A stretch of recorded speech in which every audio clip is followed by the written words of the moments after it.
నమస్కారం అండి. నేను మీ ముచ్చిక రంజిత్ కుమార్ ద్వారా నేను 2026 సంవత్సరం నుంచి ఇంకో నా అలవాటుని మానేయాలనుకుంటున్నానండి. గత వీడియోలో ఒకటి చెప్పానండి, ఏంటంటే ప్రశ్నించడం మానేస్తానని. అంటే ప్రశ్నించడం అంటే ఇంకో లేక కాదు, ఫిర్యాదు చేయడం. చాలామంది ఏమనుకుంటే వీళ్ళకి పని పాట ఏం లేదు, ఇతనికంటే నాకే కాదండి, ప్రశ్నించేవాడిని ఎవరినన్నా అలాగే అంటున్నారు. ఫిర్యాదు చేస్తే వీళ్ళు ఏదో అది తప్పుని ఖండించడం కూడా వీడు ఫిర్యాదు చేయడం తప్ప వేరే పని ఏం లేదు అంటున్నారు. అటు సాటి ప్రజలు కూడా అలాగే అంటున్నారు, పబ్లిక్ కొంతమంది అధికారులు కూడా అలాగే అంటున్నారు. అందుకే ప్రశ్నించడం మానేస్తానని చెప్పి 2026 నుంచి. ఎందుకంటే మనకు మనశ్శాంతి ఉండదు. మనం ఎవరేమనుకున్నా పర్లే, కానీ అధికారులు మనం ప్రశ్నించినందుకు మనల్ని ఎదురుదాడి దిగి మన మీదే ఇచ్చేస్తున్నారు కదా.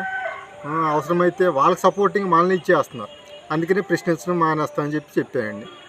రెండోది, ఈరోజు ఏం చెప్తున్నాయంటే, చెప్పుడు మాటలు చెప్పడం ఒకటి మానేస్తాయండి. అంటే చెప్పుడు మాటలు అంటే నేను ఇంకో విధంగా నేను ఎప్పుడు ఎవరి కోసం చెప్పుడు మాటలు చెప్పలేదండి. కాకపోతే నా దృష్టిలో చెప్పుడు మాటలు అంటే ఏంటంటే, ఒక మనిషి లేనప్పుడు అతని కోసం మనం వేరే ఒక చోట మాట్లాడే క్రమంలో డిస్కషన్లో భాగంగా అతని కోసం చెప్పడాన్ని నేను ఆ విధంగా వ్యక్తీకరిస్తున్నానండి. వ్యక్తి లేనప్పుడు అతని కోసం మాట్లాడడం కూడా చాలా తప్పండి. నేను ఎప్పుడూ మాట్లాడలేదండి. నాకు తెలిసి ఏమన్నా మాట్లాడి ఉంటే ఇక ముందు అలాంటివి కూడా మాట్లాడండి. ఏమైనా ఉంటే ఆ వ్యక్తి కోసం డైరెక్ట్గా అతని ముందో లేకపోతే పబ్లిక్కి చెప్పాలి. కానీ ఇలాగ వ్యక్తి లేనప్పుడు అతని కోసం మంచి చెప్పినా అది చెప్పుడు మాటే అవుద్దండి. అతని కోసం మంచిగా చెప్తాం, కానీ వేరేలా క్రియేట్ అయ్యి ఆయన మనల్ని ఇంకోలాగా అపార్థం చేసుకునే ఇది ఉంది. అందుకనే నేను 2026 సంవత్సరం నుంచి ఒకటి ప్రశ్నించడం, అదే ఫిర్యాదు చేయడం. రెండు, అదే చెప్పుడు మాటలు. అంటే ఒక వ్యక్తి లేనప్పుడు అతని కోసం మాట్లాడడం.